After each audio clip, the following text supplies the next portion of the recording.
2010 முதல் 2017 வரையிலான காலகட்டத்தில் தாபோங் ஹாஜி நிறுவனம் கடுமையான நிதி நெருக்கடியை சந்தித்த போதிலும் அதன் ஊழியர்களுக்கு 2 முதல் 13 மாதங்கள் வரை போனஸ் வழங்கப்பட்டுள்ளதாக நேற்று வெளியான அரச விசாரணை ஆணையத்தின் அறிக்கை அம்பலப்படுத்தியுள்ளது.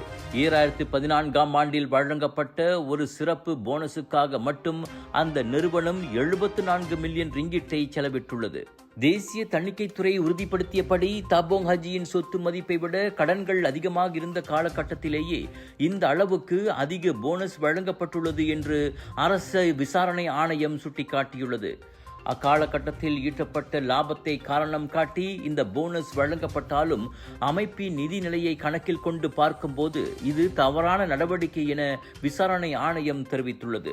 விதிமுறைகளை மீறி வழங்கப்பட்ட போனஸ் தொகையை திரும்ப பெற முயற்சிக்குமாறும் இனி இதுபோன்ற அதிகபட்ச போனஸ் வழங்கும் முறையை உடனடியாக நிறுத்த வேண்டும் என்றும் அந்த அறிக்கை பரிந்துரைத்துள்ளது. இந்த அரச ஆணைய விசாரணை அறிக்கை அரசியல் வட்டாரத்தில் பெரும் பரபரப்பை ஏற்படுத்தியுள்ளது.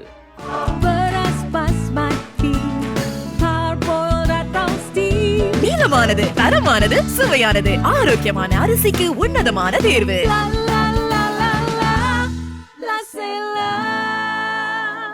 விலையோ மலிவு, செலவோ குறைவு, தரமோ உயர்வு, மனமோ நிறைவு.